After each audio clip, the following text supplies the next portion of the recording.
Mtazamaji, katika kipindi hiki cha maswali na majibu, swali letu la leo kuhusu mafuta ya upako ni watumishi wanayetumia mafuta ya upako pamoja na maji ya upako.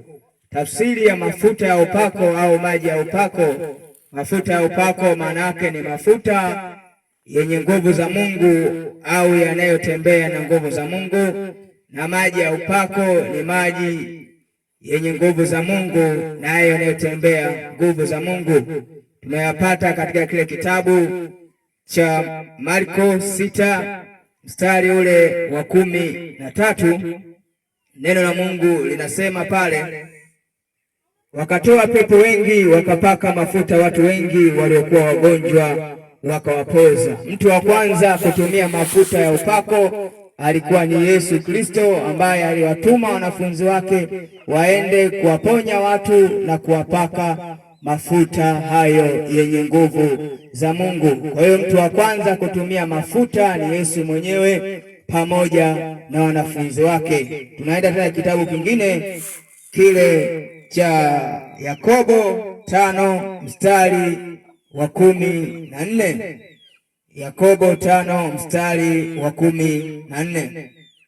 Yakobo 5:14, mtu wa kwenu amekuwa hawezi, na waite wazee wa kanisa, nao wamwombee na kumpaka mafuta kwa jina la Bwana, na kule kuomba kwa imani kutamwokoa mgonjwa yule, na Bwana atamwinua, hata ikiwa amefanya dhambi atasamehewa. Mtu wa pili kutumia mafuta ya upako katika Agano Jipya alikuwa ni Yakobo. Yakobo mwanafunzi wa Yesu aliyepata maagizo ya Yesu anawaagiza watu wawapake mafuta ya upako.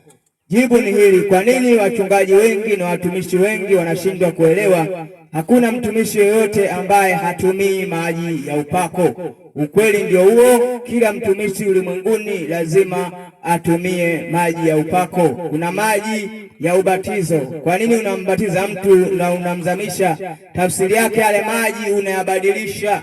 Yale maji yanatumiwa na Roho Mtakatifu. Ndio maana Yesu wakati alipokuwa anabatizwa, Roho wa Mungu alishuka juu ya bega lake. Kwa hiyo ule ubatizo tu peke yake, yale ni maji yenye nguvu za Mungu kwa muda ule. Kwa saa ile ya ubatizo unatumia nguvu za Mungu katika ubatizo. Mtumishi yote pia hawezi kukwepa vifaa vya kiroho. Kwa mfano, damu ya Yesu. Kingine ni mwili wa Yesu. Unauchukua mkate, unaugeuza unakuwa mwili wa Yesu, mwili mtakatifu, mwili wa Roho Mtakatifu. Kingine unageuza ule zabibu, unageuza iwe damu ya Yesu. Tutaijuaje hii damu ya Yesu? Umeugeuza kwa uwezo wa Roho Mtakatifu, na ndio maana unaita hii damu ya Yesu na hii unaita ni mwili wa Yesu. Kwa hiyo hivyo vyote ni vifaa vya takatifu vinavyotumiwa madhabahuni.